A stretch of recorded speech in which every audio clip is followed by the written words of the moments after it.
Hello and welcome back to Forever Red Devils Monday morning, and we actually enter a week and on a really good note as a Manchester United fan, because United did respond this weekend in the perfect fashion with a 1-0 victory over Brentford. And I think more so than that, the performance, bar the goal right towards the end of the first half, but the second half performance once again kind of gave a bit of a glimmer of hope. A really dominant performance, two really good goals, the right players involved in terms of a confidence point of view, and a game where United were under a lot of pressure to deliver, and they did eventually deliver. And maybe especially going 1-0 down and being able to sort of test the character of players and to have Højlund step up, Garnacho step up, Rashford step up, Bruno step up, all the sort of players you need to look to in these situations. For them to get on the score sheet and to get that result speaks volumes of hopefully the confidence we should take out of the game itself.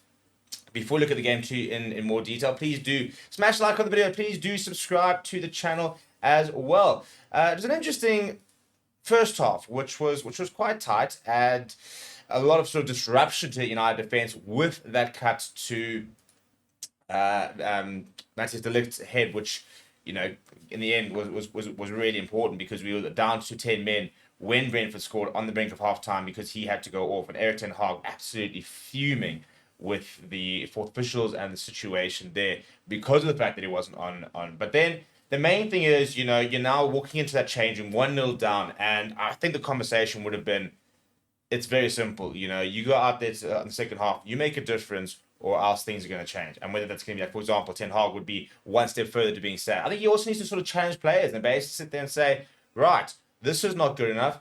You need to start scoring the goals. You need to now turn this around. And in the United of old, you go 1-0 down and you think, easy, we'll come back, we'll find a victory, we'll find goals and the likes. Wasn't the case on Saturday, and the main thing was to come back and start off so well. And Marcus Rashford, that assist, that's what we need him to do. Obviously scoring goals, but he's just a player that when he's playing at the best of his abilities, he affects the game everywhere. He can create chances, he can finish chances. It was a phenomenal cross from him, a really good finish from Garnacho, who continues to be such an important player. And that all of a sudden turned the tide. We saw momentum from United, and then on the 62nd minute, I think it was, bang, Rasmus scoring a really nice link-up play as well. A couple of nice passes, good work from Martinez winning the ball back initially, a couple of fixing behind, and then a really good proper striker finish from Rasmus Højlund, who I still believe will become a 20-30 goal striker.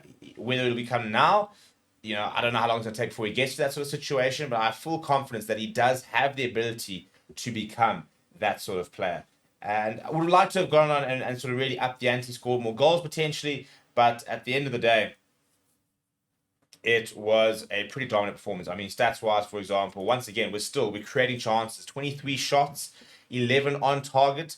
You compare that to the 2 on target from Brentford.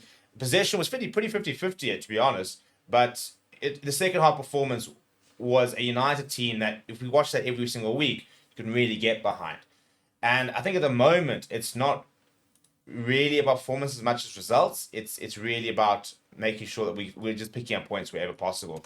And a massive game this weekend, this week, sorry, on Thursday, Fenerbahce, under the tutelage of Jose Mourinho, before West Ham on Sunday. So we've got, I think, Leicester next week Wednesday in the League Cup round of 16. So between now and next week Thursday, for example, we've got an opportunity to try and win that Europa game, get another back-to-back victory in the Premier League, and get into the quarterfinals of the League Cup. Massive 3 games to finish the month. Then we go into November, which for me is a bit of a precursor of that big December-January period, where if you do play well, you do pick up results, you can find yourself rising up that table quite quickly. So we're still nowhere near where we need to be. You look at the Premier League, for example, sitting down at 11th, but it was an interesting weekend of results.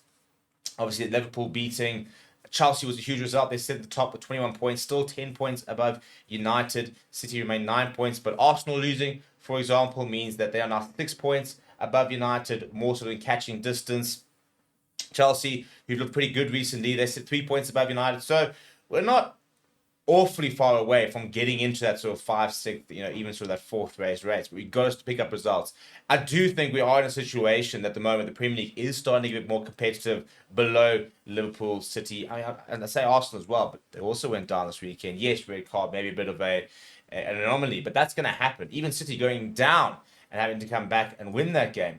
They went down early to Wolves and scored the 95th minute to win that game. So, I think the Premier League this season will be quite close. We'll obviously wait to see what's going to happen with regards to the charges to City, but hopefully even a bit of background noise might disrupt that. Liverpool look really, really good on their slot. They've 7 out of 8 wins so far this season, so they've started amazingly.